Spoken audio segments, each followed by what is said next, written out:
여러분, 요즘에 몸이 불편하게 되면 가까운 병원으로 직접 가서 진찰을 받는 것이 보편화가 됐죠. 쉽게 병원을 찾아갈 수가 있습니다. 그러니까 병원도 많고 의사도 많아요. 제가 어릴 적에는 병원도 없었고 의사도 많지 않았습니다. 요즘에 몸이 아플 때에 119 연락하게 되면, 또 아니면 그 병원 구급차 연락하게 되면 금방 차가 와가지고요, 집 앞까지 와서, 그것도 사이렌 울리면서 와가지고 환자를 실어서 병원까지 실어다 주게 됩니다. 예전에는 어떻게 했느냐, 아픈 사람이 있으면요, 의사가 직접 방문을 해요. 사람이 달려가서 또는 전화를 해서 여기가 어디입니다, 좀 와주셔야 되겠습니다, 이렇게 의사를 좀 집으로 오시라고 의사를 초대를 합니다. 이걸 왕진온다 이렇게 표현할 수 있단 말이죠.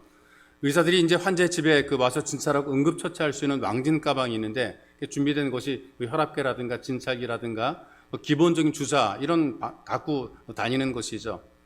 그런데 어떤 집에서 갑자기 아내가 아픈 겁니다. 그래서 의사를 불렀어요. 급하게 불렀어요. 갑자기 달려온 의사가 환자를 보려고 집 안으로 들어갔어요. 그리고 남편에게 뭐라고 말하냐, 빨리 드라이버 좀 갖고 오시라 그래요. 좀 있더니 좀 송곳 좀 갖다 달라 그래요. 그 다음에 망치를 또 갖다 달라 그래요. 환자 남편이 놀란 거 너무나 놀랐어요. 아니, 얼마나 몹쓸병이기에 망치까지 달라 그러는가. 떨리는 마음으로 의사한테 물어봤어요. 선생님, 상태가 좀 심각합니까? 근데 의사가 태연하게 이렇게 대답합니다. 아직 모릅니다. 이놈의 왕진 가방이 열리질 않아가지고 왕진 가방 여느라고 망치, 송곳 이게 다 필요했던 거죠. 가방이 열려야 진찰이 가능한 것입니다. 그렇듯이 이 땅에 살아가면서 우리가 아무리 급해도 먼저 할 일이 있단 말이죠. 먼저 할 일부터 해야 그 나머지 일들이 잘 진행이 되게 되는데, 우물가에서 숭늉달라 이렇게 말할 수는 없잖아요. 마찬가지로 우리가 일할 때에는 또 순서를 따라 일하는 것이 굉장히 중요합니다. 지금 사람들의 삶이 좀 뒤죽박죽되어 살아가는 것 같아요. 과학 발전했죠. 문명이 좋아졌죠. 참 살기 편한 세상이라고 얘기를 하게 되는데, 우리 여유로워져야 되고 좀 마음이 좀 편해져야 될 터인데, 마음은 또 안 그런 겁니다. 세상은 살기 좋아졌는데 마음은 늘 바쁘고 분주하고 늘 쫓기고 살아갑니다. 뭔가 생기를 잃어버린 그런 모습을 가지고 살아가요. 없었을 때도, 가난했을 때도 힘차게 노래 부르고 새마을 노래 퍼주고 그랬었는데, 이렇게 살기 좋은 세상이 되었음에도 불구하고 힘 잃어버리고 생기 없고 무기력하게 사는 사람들이 굉장히 많단 말이죠. 뭔가 욕구 불만이 많더라고요. 사람들에게 좀 가져야 되고 누려야 되고 이런 것들을 해야 되는데, 이게 안 되니까 불만이 굉장히 많아가지고 자꾸 불만을 많이 이야기하는 사람들이 많습니다. 이게 욕구 불만을 채우기 위해 가지고 뭔가 자꾸 만들어 가는데, 그 중에 제일 중요한 게 이제 돈에 중독된 사람들이 굉장히 많더라고요. 돈 번다라고 하게 되면 수단과 방법을 가리지 않고 이 돈 버는 일에 혈안이 되어서 움직이는 모습을 보게 되죠. 뭐든 해요. 돈 벌 수 있다라고 하게 되면 뭐든 나쁜 일도 막 한다 그 말이 있어. 또 사람들이 좀 여유 있게 살면서 좀 살만하니까 이 성적인 타락을 하게 돼 가지고요, 변태적인 사람이 갈수록 많이 늘어나는 것을 보게 됩니다. 세상은 아무리 어려워도 윤락사업은 아주 굉장히 또 호황을 누리고 있는 것을 보게 됩니다. 또 어떤 개인의 기분이라든가 또 분위기에 따라서 움직이면서 자기 어떤 마음을 달래면서 자꾸 습관적으로 이제 알코올을 찾다가 중독자가 되는 경우들이 있고요. 또 그리고 그 거리의 시직자라든가 노숙자들까지도 좀 어떻게 좀 뭔가 한번 하면은 좀 큰 거 벌 수 없을까, 도박에 중독되어 있는 사람들이 굉장히 많아요. 경마장이라든가 하여튼 도박성, 사행성 이런 그 사업들이 굉장히 발달하게 돼요. 그러니까 없는 사람들이 거기에 소위 말하는 몰빵을 하다가 다 가산을 잃어버리는 그런 경우들이 많습니다. 더 황폐해지게 되니까 마약에 중독되는 사람들도 갈수록 늘어나게 되죠. 뭐가 부족합니까? 돈이 없습니까? 배운 게 적습니까? 집안이 빵빵해서 유학까지 보내주고 뭐든 할 수 있게 만들어줘도 그래도 뭔가 허전한 거예요. 마음이 공허한 거예요. 이 마약을 하다 결국에는 집안 망신까지 끼는 그런 사람들이 많이 있단 말이죠. 이런 일들이 만들어지는 게 왜 그러냐? 뭔가 뒤죽박죽된 거예요. 순서가 지금 제대로 잡히지 않은 거란 말이죠. 원래부터 사람들이 살아갈 때에 막 살려고 살아가는 건 아니란 말이죠. 좀 잘 살아보겠다는 겁니다. 나도 좀 잘해봐야 되겠다는 그런 마음을 가지고 살아가는데, 마음 먹은 대로 안 되잖아요. 뭔가 일을 계획했는데 계획한 대로 안 된단 말이죠. 그러다 보게 되니까 자꾸만 어떤 불편함들이 만들어지게 되고 기쁘지도 않게 되고, 좋은 침대에서 자도 이 잠자리가 편하지 않게 되는 그런 삶을 가지고 살아간단 말이죠. 마음이 광야처럼 좀 황폐하고 방황하는 그런 모습을 보이며 살아가는 것이죠. 왜 그러냐니까, 먼저 할 일을 하지 않게 되니까 자꾸 사람들이 방황하게 되고 뒤죽박죽 되는 거란 말이죠. 먼저 할 것이 어떤 거냐? 하나님과의 관계가 회복이 돼야 되는데 이거 안 되니까 다 뒤죽박죽 돼버리고 많은 것이 있어. 하나님 앞에 우리가 참된 예배자가 되어야 됩니다. 그래서 여러분들이 예배를 드릴 때 정해진 시간마다 우리가 예배를 드린단 말이죠. 이때 예배를 드리면서 우리가 그냥 예배를 드리는 것이 아니라 예배를 드리면서 우리가 합당한 예배자로 준비가 돼야 돼요. 은혜 받을 만한 준비, 하나님의 복을 받을 만한 준비가 되어야 되는 것이죠. 하나님께서 우리가 이 땅에 살아가면서 죽어서 천국 가는 것만 원하시는 것이 아니라 여러분들이 살아가는 이 삶 현장에서 잘 되기를 원하시는 겁니다. 참된 예배자가 되기 위해서 우리가 어떻게 할 것인가, 먼저 할 것이 무엇인가를 가르쳐주고 있어요. 그 중에 대표적인 것이 예배를 드리고 소원을 빌기 전에 하나님께서 요구하신 것이 있는데 먼저 평화로움을 유지하라, 사람과의 화목을 이루라는 것입니다. 예배를 드린 자의 마음속에 예배 은혜를 받을 만한 마음이 평안이 있어야 되는 거예요. 마음의 기쁨이 누려져야 되는 것이란 말이죠. 이를테면 운동을 하는 선수들이 있잖아요. 마음이 불편해요. 소위 말하는 컨디션이 안 좋다 그래요. 좋은 기록이 안 나오잖아요. 그래서 감독이라든가 코치들이요, 너 아무래도 오늘은 안 되면 빠져야 되겠어라고 경기에서 빼는 경우들이 있다는 말이죠. 그러니까 우리가 하나님께 예배를 드립니다. 우리의 컨디션이 난조에 빠졌어요. 뭔가 불편합니다. 관계가 막 얽히고 설켜져가지고 불편하단 말이죠. 이런 마음으로 예배를 드리게 되니까 이게 잘 안 되는 거예요. 그래서 우리가 예배를 드릴 때에 좀 정리를 할 필요가 있는 것이 있어. 우리가 예배에 와서 하나님께 기도하는 과정 속에서 이렇게 마음을 정리하고 예배자로 준비하는 것이 굉장히 중요합니다. 옛 어른들이 기도할 때마다 이런 기도를 종종 하잖아요. 제가 대표 기도할 때마다 늘 들어왔던 것이 악한 마귀 틈타지 못하게 도와주시고, 예배를 드리는데 악한 마귀 틈타지 못하게 도와달라고 기도를 하신단 말이에요. 근데 이게 체험적인 것이고 역사적인 것이고 이게 일리가 있는 것이고 이게 사실인 것이란 말이에요. 예배를 드리는 예배의 자리에, 이 은혜의 자리에 하나님의 성령의 역사는 이 자리에 사단이 틈타는 거예요. 악한 마귀에 틈타는 거예요. 그래서 말씀을 듣지 못하게 하고 말씀을 불순종하게 하고 마음을 불편하게 만들고 안 듣게 하고 귀를 막게 만드는 이런 일들이 만들어지게 되는 거예요. 그래서 여러분, 우리가 예배를 드릴 때 은혜 받을 만한 마음으로 준비되는 게 중요합니다. 그래서 우리가 정말 행복한 삶으로 잘 쓰임받기 위해서 먼저 우리가 온전한 예배자가 되어야 되는데, 그러기 위해서는 먼저 마음을 다스리는 게 참 중요합니다. 자, 22절의 말씀 보시게 되면요, 살인하면 심판 받는다라고 그러는데 형제한테 분노하는 사람마다 심판을 받는다 그랬어요. 노한다, 이 분노한다는 것은 감정의 문제잖아요. 마음의 문제란 말이죠. 우리는 누구나 이 땅에 살아갈 때에 타인에 대한 분노를 가지고 있단 말이죠. 시기의 감정도 있어요. 좋지 못한 그런 마음을 가지고 살아가는 거죠. 이걸 없앨 수는 없습니다. 너 그렇게 하지 말라고 하신 것이 아니란 말이죠. 다스리라는 것입니다. 이 관리를 잘하라는 것이죠. 내 속에도 분노가 많아요. 시기도 있고 질투도 있고 미움도 있단 말이죠. 이걸 가지고 그대로 살게 되면 이 분노 때문에, 이 마음의 응어리 때문에 마음이 무거워지게 되고 한이 맺히게 되고 나중에 폭발하게 되는 거란 말이죠. 이 분노가 사람을 잡게 되는 것입니다. 걸리버 여행기라는 그 책이 있어요. 그 애들한테 읽어주기 위한 책인데 그 내용을 보게 되니까요, 이 여행을 하다 보니까 소인국을 갔어요. 난쟁이들이 살아가는 그런 마을인데, 그런 나라인데 막 싸움을 막 하는 겁니다. 전쟁이 붙었습니다. 수만 명이 막 죽어나가요. 이 싸움의 원인이 뭔가 확인해 봤더니 별거 아닙니다. 삶은 계란을 먹을 때에 넓은 쪽부터 먼저 깨트리느냐 좁은 쪽부터 깨트리느냐, 이것 가지고 시비가 된 거예요. 여러분 어떻게 깨트려 드십니까? 삶은 계란 드실 때 좁은 쪽부터 깨트려 드십니까? 넓은 쪽부터 깨트려 드십니까? 어떤 게 맞는 겁니까? 아무 쪽에나 깨트려 먹으면 되거든요. 이게 싸울 일이 아니라 그 말이죠. 그런데 이것 가지고 좁은 쪽이 옳다 넓은 쪽이 옳다 시비하다가 두 편으로 나눠지게 된 거죠. 나와 다르게 말하는 사람, 내 의견에 동조하지 않은 사람 미워합니다. 그들에게 분노합니다. 서로 옳다고 주장하다 보게 되니까 감정이 격해지게 되고 분노가 나타나게 되고 우리 편 모여가지고 서로 전쟁하게 되고 수많은 사람이 죽어야 됐다 그 말이죠. 이게 소설 속의 이야기인데요, 우리한테 주는 교훈이 굉장히 큰 거예요. 마음을 다스리지 못하게 되니까 스스로 패망하게 되는 거라 그 말이죠. 여러분, 인류의 최초의 그 살인사건도요, 마음을 다스리지 못한 데서 문제가 시작됐지 않습니까? 예배를 드려요. 다른 거 하는 거 아닙니다. 하나님께 예배를 드리는데 악한 영이 틈타게 되니까, 사단이 틈타게 되니까 마음속에 분노가 일어나게 됐어. 아벨과 가인 예배를 드리게 되는데 하나님께서 아벨 예배는 받으셨어요. 가인 예배는 거절하셨어요. 이때에 이 가인의 마음속에 문제가 내게 있다라고 생각한 것이 아니고 남 탓하죠. 동생 때문에 그렇다라고 동생을 한 분노가 일어나게 되죠. 성경에 보니까 뭐라고 표현하는 줄 아세요? 창세기 4장 5절에 보니까요. 심히 분하여 안색이 변했다 그랬어요. 분노해서 안색이 변했다. 그러니까 감춰진 마음속의 분노가 어디로 표현되느냐?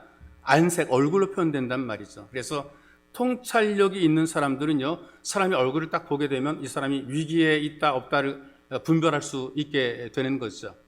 영적인 통찰력이 있는 사람들도요, 얼굴의 안색을 보면서 사단의 역사를 직감을 하게 되고 위기를 또 직감을 하게 됩니다. 분노에 휩싸인 사람의 얼굴을 보게 되니까 사탄의 형상이 그 안에 담겨져 있는 것이란 말이죠. 여러분들도 종종 여러분들 얼굴을 좀 거울로 들여다보시기를 바랍니다. 여러분들 얼굴을 들여다보면서 여러분들 얼굴이 어떤 모습을 가지고 있는가, 정말 평안한 모습을 가지고 있는가, 아니면 분노에 가득 찬 그런 모습을 가지고 있는가. 이 마음을 다스리지 못하게 되니까 동생을 죽이는 살인을 저지르게 되는 거죠. 그 이후로 모든 관계가 다 파괴되잖아요. 부모와의 관계도 파괴되고요, 하나님과의 관계도 깨뜨려지고요. 이 분노가 만들어낸 결과라 이 말입니다. 자, 예수님 당시에도요, 바리새인과 서기관들이 있었어요. 예수님에 대해서 호의적인 감정을 가지지 못했고 일단 묻지도 따지지도 않고 나쁜 감정부터 먼저 가졌습니다. 사실 확인도 해보지 않고 무조건 나쁘다고 하는 거예요. 예수님은 무조건 나빠. 말씀하시는 것도 나쁘고 하는 것도 나쁘고 다 나쁜 거예요. 그래서 예수님에 대해서는 분노의 감정을 계속해서 쌓아갑니다. 더욱더 미워지게 되죠. 사람들은 다 옳다고 아멘하는데 그러나 이 사람들은 절대로 아멘할 수 없었던 겁니다. 결국 자기들의 감정도 예수를 처리하죠. 누명을 씌우죠. 거짓 증인까지 만들어내죠. 그리고 사람들을 매수합니다. 그리고 결국에는 십자에 못 박으라고 소리를 지르는 그런 사람들이 된 것이란 말이에요. 여러분, 이 사람들도 뭐 평상시에 나쁜 사람 아니에요. 다 예배를 드리는 예배자들입니다. 그래도 유대인들이 하나님을 경배하는 예배자들이었단 말이에요. 그런데 예배를 드림에도 불구하고 자기 마음을 다스리지 못하는 거예요. 그러니까 분노의 마음, 잘못된 마음을 가지고 하나님을 경배하게 되니까 헛된 예배자가 되고 헛된 경배가 되는 거란 말이에요. 그래서 우리가 마음의 분노로 다친 상태로 예배를 드리게 되니까 하나님께서 은혜를 부어줘도 그 은혜를 누리지 못하는 겁니다. 하나님이 우리에게 복을 부어줘도 그 복을 받지 못하게 되는 거죠. 예배의 자리에 아무리 있다 할지라도 성령이 떠나게 되면 관계가 깨지게 되는 거예요. 사울의 마음속에 있었던 것이 바로 분노 아니겠어요? 다윗을 어떻게든지 없애야 되겠다는 분노가 있잖아요. 그 분노가 있으니까 성령이 그를 떠나잖아요. 성령이 떠나니까 악령이 찾아와서 그를 괴롭히고 있지 않습니까? 여러분, 이 땅에 살면 사람들이 마음을 관리하고 다스리지 못하게 되니까 가정이 파괴되고요, 부부가 갈라서게 되고요, 서로 이를 갈면서 어디 잘 되나 보자라고 저주를 하게 됩니다. 사람들이 마음을 관리하고 다스리지 못하게 되니까 애매하게 자녀를 학대하게 되고 분풀이하게 됩니다. 그리고 힘이 없는 부모들을 서럽게 만들게 되는 것이란 말이죠. 이웃들과의 관계 속에서도 담을 쌓고 살아가는 모습을 보게 돼요. 근데 문제는 그것이지만 가장 중요한 자기가 파괴되고 있는 거예요. 그러면서 자기가 지금 파괴되고 있는 것이란 말이죠.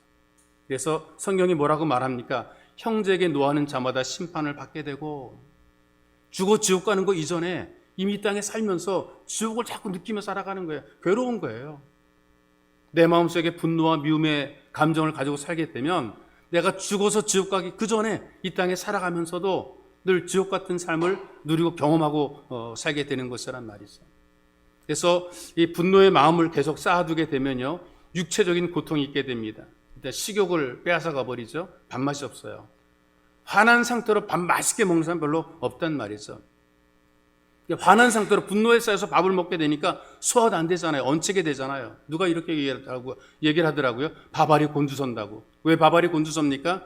화가 난 분노의 상태로 밥을 먹게 되니까 밥알이 곤두서는 거죠. 우리는 속상하다는 표현도 하게 됩니다. 그러니까 속상함이 계속되다 보니까 위장병에 걸리지 않습니까? 배가 자꾸 아픈 분들이 있어요. 위장병이 자꾸 발생하는 분들이, 재발하는 분들이 있잖아요. 원인을 알 수 없다고 그러는 분들은 마음속의 분노가 일단 해결돼야 된다고 생각이 됩니다.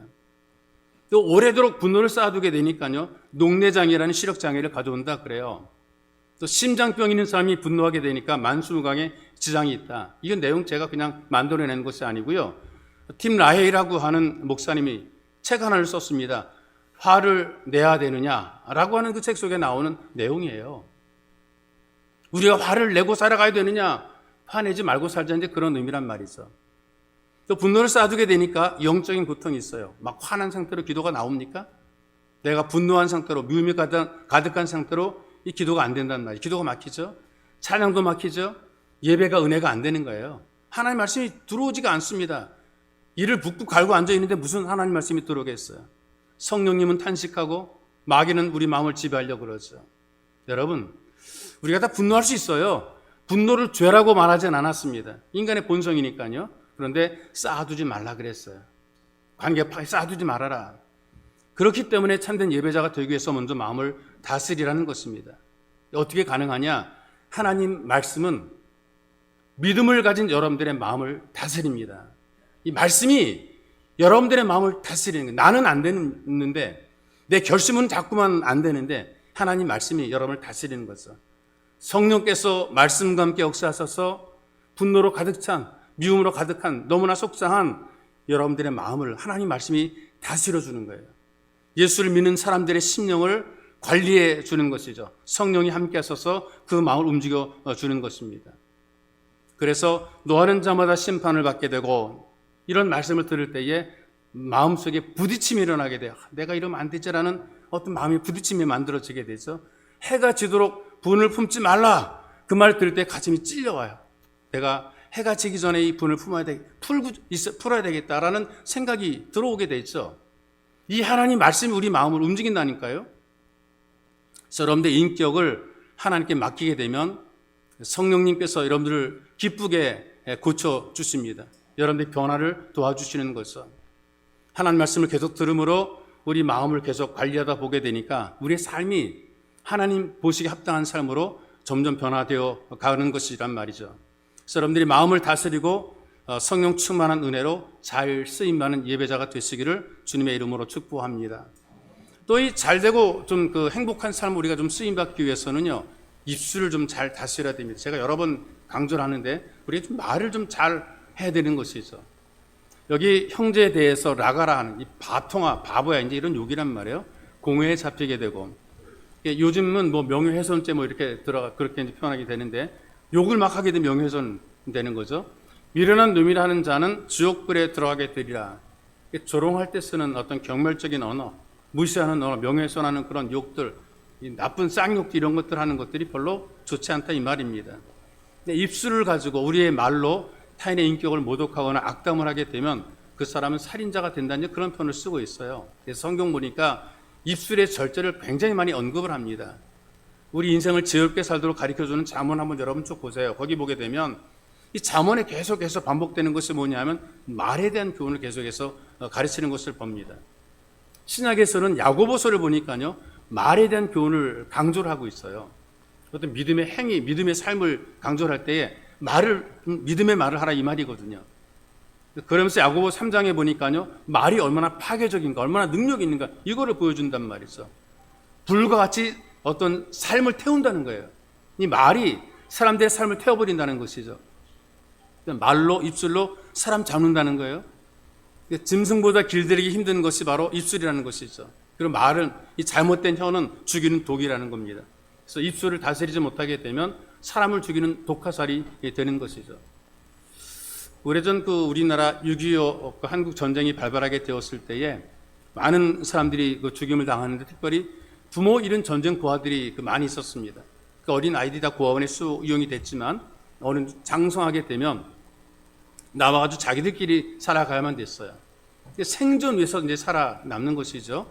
그 전쟁통에 부모를 잃은 또 친척을 다 잃은 오누이가 있었습니다. 고아원에 있다가 나와가지고 자기들끼리 살아가려고 애를 쓰게 되는데 그 마을 그 목사님에게 전도를 받아가지고 교회 출석을 해요. 그런데 오빠가 그 당시에 전염하던 폐결핵에 걸리게 돼요. 흔히 말하는 폐병이죠. 잘 먹지 못하고 고생하고 그럴 때 이제 걸리는 병이 이제 폐병인데 예전에 폐병 때문에 많이 죽었습니다. 일터도 잃어버리게 되고요. 가난하다 보니까 약도 제대로 쓰지 못하는 거죠. 이렇게 폐병이 걸리게 되면 영양가인 음식을 먹어야 되거든요. 개고기도 막 먹어야 되는데 예전엔 개고기 먹고 막 그랬다고요? 이 폐병 걸렸을 때. 근데 이거 어떻게 먹을 수가 있어요? 갈수록 몸이 허약해지고 자꾸 기침할 때마다 각혈하고 피를 토하게 됩니다. 동생이, 여동생이 죽어간 오빠를 바라보면서 깊은 생각하게 되죠. 내가 어떻게 오빠를 살릴 수 없을까? 내가 돈을 벌어와서 내가 오빠에게 좀 마시는 것도 해주고 영양가 있는 것도 해주고 그래서 내 오빠를 살려야 되는데 라고 이제 고민하다가 결국은 미군들에게 몸을 팔게 되는 거죠. 그 당시 사람들에게 입에 오르내리던 말이 양공주, 양색식 그런 말들이 오르내렸죠. 근데 그렇게 돈을 벌어가지고 오빠를 치료합니다. 고급진 미제 약을 먹이기도 하고요. 또 고기와 같은 영양가 있는 음식으로 갈수록 몸이 이제 회복이 돼갑니다. 그런데 이 남매가 출석했던 교회에 집사님, 여자 집사님 한 분이 있어요. 입이 참 아주 싼 그 집사님입니다. 근데 이 집사님이 여동생의 돈벌이가 어디에서 만들어지는가를 알게 된 거예요. 자기만 알고 있으면 괜찮은데 이 교회 여러 사람들에게 다 이야기한 거예요. 소문이 퍼지게 됐습니다. 그리고 동네까지 소문이 퍼지게 됐어요. 야, 쟤 양색실에 아주 나쁘게 저 양갈보래 이런 아주 멸시하는 그런 말들이 퍼지게 됐어요. 당사자들에게는 쉬쉬했어요. 근데 결국에는 이 소식이 어디까지 들어가느냐? 오빠에게까지 소문이 들어가게 됐어요. 그러니 오빠가 생각합니다. 내가 먹고 있는 이 미제 고급 약이 동생이 몸 팔아 가져오는 것이고 내가 먹고 있는 기름진 이 영양가 있는 이 음식들이 내 동생이 몸 팔아서 갖고 오는 것이다. 절망한 거죠. 내가 동생 팔아 이렇게 살아 뭐하냐? 스스로 목숨을 끊어버리고 말았어요. 오빠 하나 살리기 위해서 몸을 팔던 동생이 오빠가 죽은 다음에 내가 사는 게 무슨 의미가 있어? 나는 오빠 때문에 이 고생을 하고 살아가는데 근데 오빠도 죽어버리고 나 혼자 남은 세상에 내가 살면 뭐해? 그래가지고 오빠의 시신 옆에서 혀를 깨물고 자결해버리고 말았어요. 이 두 죽음 앞에 아무도 돌보는 사람이 없는 거예요. 연구는 오직 목사님밖에 없었죠. 그래서 목사님 남매의 장례를 치러주게 됩니다. 사람들이 웅성웅성 모여들었어요. 그 모여든 교우들 앞에 목사님이 이렇게 얘기를 합니다. 이 다음에 내가 하나님 앞에 서는 날 하나님께서 너는 내 양머리를 얼마나 잘 돌보고 왔느냐 물으신다면 나는 이렇게 대답할 것입니다. 아뢰옵기 형성하지만 양들은 하나 없고 득실거리는 이리들만 먹이다 왔습니다. 울면서 장례를 치렀다는 거죠. 이 말 한마디가 사람을 잡아요. 여러 사람을 잡아요. 우리는 말을 정말 잘해야 됩니다. 나쁜 말 절대 해서는 안 됩니다. 가능하면 좋은 말 해야 되는 거죠. 다윗도 시편에서 하나님께 기도하잖아. 여호와여 내 입에 파수꾼을 세우시고 내 입에 파수꾼을 세우시고 내 입술의 문을 지키소서. 예배를 드리기 전에 여러분이 기도할 때에 입술에 파수꾼을 세워달라고 기도하시고 입술을 지켜달라고 여러분들이 기도하셔야 되는 거예요. 쓸데없는 말 제발 하지 마시길 바랍니다. 도움되는 말만 하세요. 유익된 말 해야 되는 것이죠.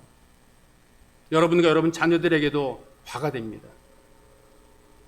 승동교회, 종로의 승동교회 여전소 회장을 맡았던 집사님이 입술에 파수꾼이 없었어요. 아들 형제를 키웠거든요. 이 두 아이들이 산만해요. 장난이 심해요. 속을 썩일 때마다 엄마가 생각 없이 악담을 퍼붓어요. 이리 망할 놈의 자식들. 이놈들을 그냥 한 구덩이에 묻어야 속이 시원하지. 망할 놈의 자식들. 이놈들 한 구덩이에 묻어야 속이 시원하지. 그 말을 그냥 습관처럼 했어요. 그런데 아이들이 같은 전염병을 앓다가 하루 간격으로 죽었어요. 그리고 이 죽은 아들들 결국 한 구덩이에 묻게 됐다는 얘기죠. 그 이후로부터 악담하지 않고 남과 다툰 일이 없어지게 됐다는 이야기입니다. 많은 사람들이 무의식 중에 죽는다는 말 너무나 많이 하지 않습니까? 뭐 좋아도 죽겠다, 싫어도 죽겠다, 힘들어 죽겠다, 배고파도 죽겠다, 배불러도 죽겠다 이런 말 많이 하잖아요. 입술을 좀 다스려야 됩니다. 그러니까 죽겠다는 말을 우리가 죽겠다를 좀 늘려서 얘기를 해요. 죽겠다 하지 마시고 주께 있다. 다 주께 있다.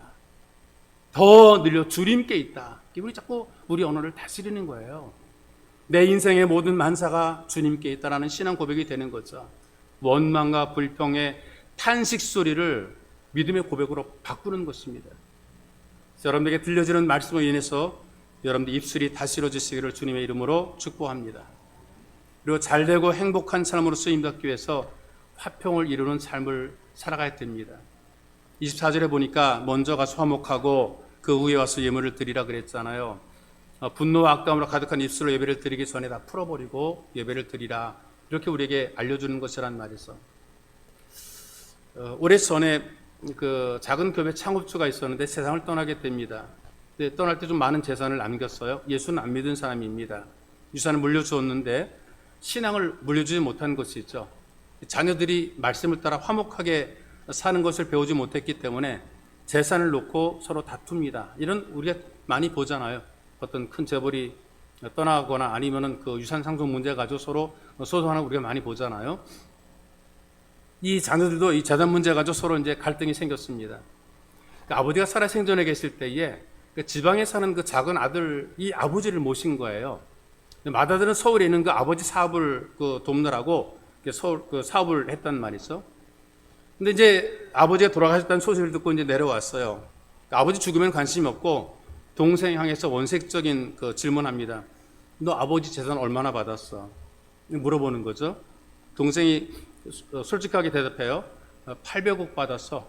800억. 그러니까 자기는 지금 아버지 사업을 돕느라고 지금 열심히 애쓰고 땀 흘리고 수고하는데 이 동생 이놈 새끼는 아버지 모시고 알랑대면서 이 800억씩이나 받아. 갑자기 막 화가 확 치밀어 오르는 거예요. 나는 이놈아, 아버지 밑에서 온갖 고생 다 하고, 수발 다 들고, 근데 너는 이 아버지랑 가까이 지내면서 알랑방구 끼면서 800억을 받아. 화가 나가지고 동생을 쳤는데요.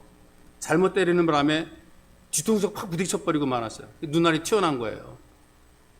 분노해가지고 사람을 때리니까 눈알이 튀어나왔어요. 근데 이걸 누가 봤냐 하면요, 이 동생의 아들이 이걸 본 거죠. 현장을 목격해서. 그랬더니 큰아버지고 나발이고 다 죽이겠다고 막 그냥 그러면서 나가가지고 칼 들고 와서 막 설치고 막 그러는 거죠.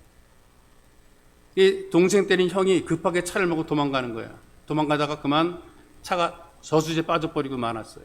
문을 못 열고 나와서 그만 그대로 익사해버리고 말았어요. 그 소식을 들은 형의 가족들도요, 사촌이고 뭐가 없다, 아버지 복수해야 된다, 떼져서 몰려가가지고 가족끼리 싸움 벌여졌어요. 장례식 치르는 것도요, 다 다른 사람이 장례식을 치러야 됐단 말이죠.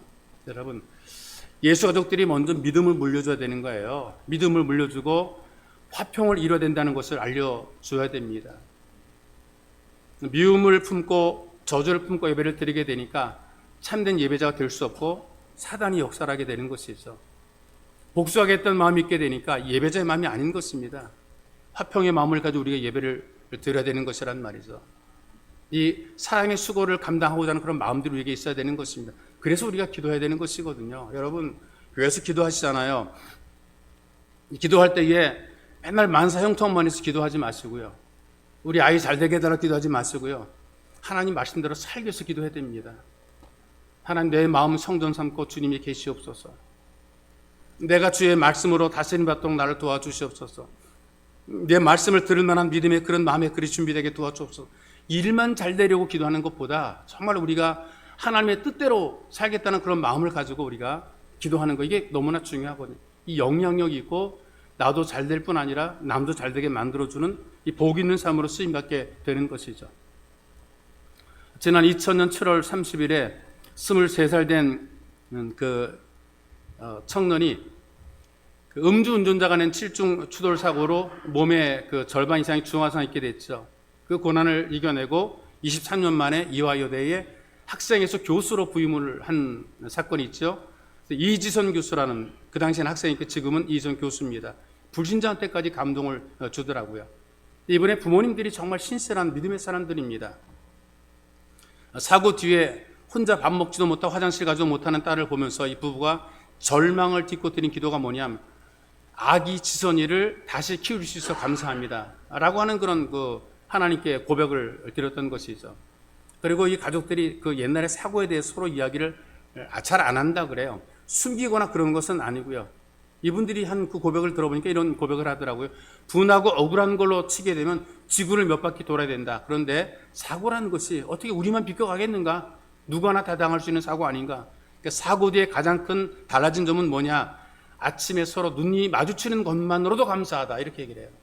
서로 얼굴을 보고 잘 있었냐? 눈 뜨고 우리 깨어서 오늘 아침 우리 같이 얼굴을 보는구나. 이것만으로도 감사하다. 이렇게 고백을 하더라고요. 사고 당시에 이화여대 학생이었던 이 교수가 오빠의 그 작은 차를 타고 귀가하던 중에 그 만취한 운전자에게 들이받쳤어요. 차가 불길에 쌓였고 오빠는 팔에 불이 붙었음에도 불구하고 동생 끌어냈는데 곧바로 병원에 옮겼음에도 불구하고 전신 55%의 3도 화상입니다. 엄마가 딸 안으려 그러다가 이거 앉지 못하고 그냥 뒤로 물러섰을 정도로 그 타는 냄새가 살 타는 냄새가 막 나고 이래가지고 도저히 못 안았다는 것이죠. 7개월간의 병원 생활을 하면서 수술을 여러 번 받습니다. 퇴원 뒤에도 40번이 넘게 피부 이식 수술을 받았습니다. 그런데 중환자실에서 하루에 3번 20분씩 그 면회가 허용이 됐다는 거예요. 이 교수의 어머니가 그 시간에 딸에게 밥을 먹이는 게 집중하는 밥을 먹입니다. 기도하면서 밥을 먹여요. 한 숟가락 입에 넣을 때마다 이 밥이 피가 되고 살이 되고 가죽이 되게 주옵소서. 딸이니 얼마나 기가 막히겠어요. 기자가 물어봐요. 가해자를 용서했습니까? 용서했습니까? 엄마가 이렇게 대답합니다. 딸이 유증할 때는 가해자를 따질 겨를이 없었습니다. 그 사람은 보험료도 미납한 상태였는데 사고 뒤 완납했다고 들었습니다. 생활이 어려운 사람인데 가해자를 생각나지 않게 해주신 하나님의 은혜에 감사합니다. 저는 기가 막히더라고요. 내 자식이 이렇게 됐으면 어떻게 됐을까? 얼마나 분노가 치밀어 올랐을까? 얼마나 그 인간을 찢어 죽이고 싶었을까? 그런데 하나님께서 마음을 관리해 주니까 분노의 마음이 관리가 되는 거죠. 이 지선 교수가 이렇게 얘기합니다. 남은 평생 피해자로만 살지 않을 수 있었던 것은 부모님의 덕분입니다. 그리고 씩씩하게 유학도 마치고 이제 본교로 돌아와서 감동적인 교수가 되었죠. 여러분들이 교회에서 예배 전에 묵상하며 기도합니다. 기도할 때 먼저 할 것이 뭐냐면 점검하는 것이죠. 내가 은혜 받을 만한 점검을 하는 것입니다. 먼저 할 일이 무엇인가를 점검하는 것입니다. 여러분들이 참된 예배자가 될 수 있습니다. 이 마음의 근본이 잘못되게 되면요, 오래지 않아서 계속 문제가 만들어지게 돼 있어요. 우리가 송곳을 주머니에 넣고 있으면 감추려고 해도 언젠가는 이 삐져나오게 되는 것처럼 우리 인격도 마찬가지란 말이죠. 우리 근본이 말씀으로 관리가 안 되게 되면 지금은 천사처럼 보여도 반드시 이게 삐져나오게 돼 있습니다. 사단이 역사하게 돼 있고 악한 일을 하는 악한 일을 도모하게 되어 있다는 말이죠. 그래서 우리가 늘 기도할 때마다 예배의 자리에서 기도할 때마다 하나님 내 마음을 다스려 주옵소서, 내 입술을 다스려 주옵소서, 내 마음의 평안을 허락해 주옵소서. 이거 여러분들이 먼저 할 일입니다. 진실로 잘 쓰임하는 사람들은 먼저 할 일을 잘하는 사람들이죠. 여러분들이 먼저 할 일이 해결되어서 하나님의 은혜로 충만한 삶 살아가시기를 주님의 이름으로 축복합니다. 이제 기도할 때 들은 말씀 기도의 제목과 함께 기도하기 원합니다. 예배를 드리면서 우리가 먼저 해결하고 먼저 할 일이 있어요. 마음이 관리되기를 기도하십시오. 속상함과 억울함으로 쌓여진 분노의 감정이 말씀으로 다스려지게 도와주옵소서. 여러분들이 간절히 기도하기 원합니다. 우리 언어, 말이 다스려지게 도와주옵소서. 불평과 원망의 말들이 사라지고 감사와 고백되게 도와주옵소서. 불평의 말, 원망의 말, 시기와 미움과 분노의 말, 부정적인 말하지 말게 하시고 믿음으로 말하게 하시고 위로와 격려가 되는 말이 나눠지게 도와주옵소서. 내 말을 통해 내 말을 들은 사람이 위로와 격려받게 도와주옵소서. 내 말 때문에 상처 입은 사람들을 주님 용서해, 나로 말미암아 상처 입은 사람들 용서해 줘. 여러분들 이렇게 간절히 기도하시고요. 또 화평의 상태가 만들어지게 기도하기 원합니다. 불화로 불편함이 정리가 되고 용서함으로 친밀감이 만들어지게 되고 마음의 평안이 이루어지게 되고 사람들에게 감동을 주는 삶을 살아가도록 주님께서 은혜를 덧입혀서 이렇게 여러분들이 기도하기 원합니다. 기도하겠습니다. 살아계신 아버지 하나님 감사합니다. 우리에게 복을 주신 전능하신 주님 하나님께 예배를 드립니다. 예배를 드리면서 먼저 우리가 해결하고 먼저 할 일들을 감당해낼 수 있도록 은혜를 베풀어 주시옵소서. 하나님, 우리가 온전한 예배를 드리기 위해서 우리 마음은 성전 삼고 주님이 계시고 성령이 온전히 역사하기 위해서 우리 하나님 마음을 주 앞에 내어놓고 다스림 받기를 하나님 간절히 원합니다. 우리 마음이 관리가 되기 원합니다. 성령님으로 관리되게 도와주시고 말씀으로 다가오신 그의 말씀으로 우리의 심령이 관리되게 축복해 주시옵소서. 때로는 삶 현장에 속상함이 있습니다. 억울함도 있습니다. 우리가 분노의 감정이 우리가 싸울 수 있습니다.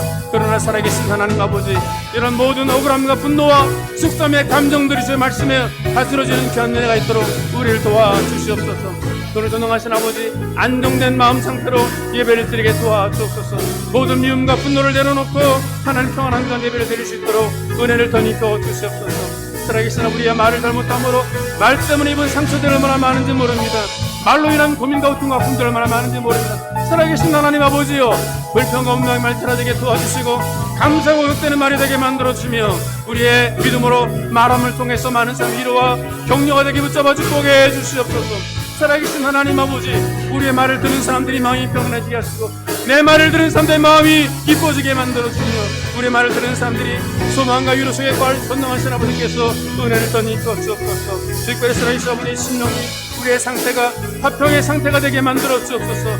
불화된 것들이, 불편한 것들이 사라지고 정리하게 붙잡아 주고 해주시고 말씀을 우리 마음과 생각이 정리가 되고 용서가 되게 하시며 친밀감이 만들어지기도 하시고 평안함이 쏟아지게 인도해 주시옵소서.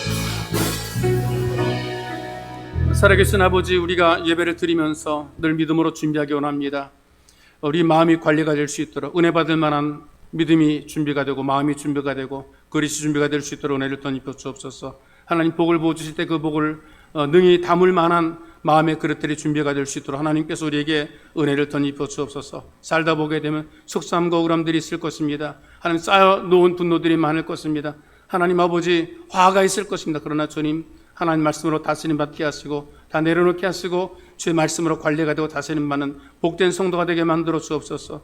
우리가 말을 함부로 하지 않기를 원합니다. 우리 입술에 파수꾼을 세워주시고 성령 우리 마음과 우리 혀를 주관해 주시기를 간절히 원하며 소망합니다. 감사가 많이 고백되게 도와주시고 원망과 불평의 말들이 사라지게 하시며 부정적인 말로 상처 주지 말게 도와주시고 우리가 말할 때에 위로와 격려받는 말들이 많아지도록 주님께서 은혜를 덧입혀 주옵소서. 주님, 우리 마음이 언제나 주 은혜 속에서 참 불화로 불편한 것들이 편안하게 만들어지고 살롬이 우리에게 임하게 만들어 주옵소서. 우리 마음속에는 용서의 마음으로 평안함이 있도록 도와주시며 언제나 친밀감 유지가 되게 만들어 주시고 우리 마음속에 참된 평안이 임할 수 있도록 세상이 주는 평안이 아니라 하나님께서 주시는 살롬의 은혜가 우리에게 주어질 수 있도록 우리를 도우시기를 간절히 원합니다. 우리의 삶 자체가 하나님 모든 삶에 감동을 주는 삶이 될 수 있도록 은혜를 덧입혀 주시고 예배 속에서 우리를 향하신 하나님 은혜를 충만히 받아 누릴 수 있도록 우리를 도우소서. 보배로 오신 예수님의 이름으로 기도하옵나이다. 아멘.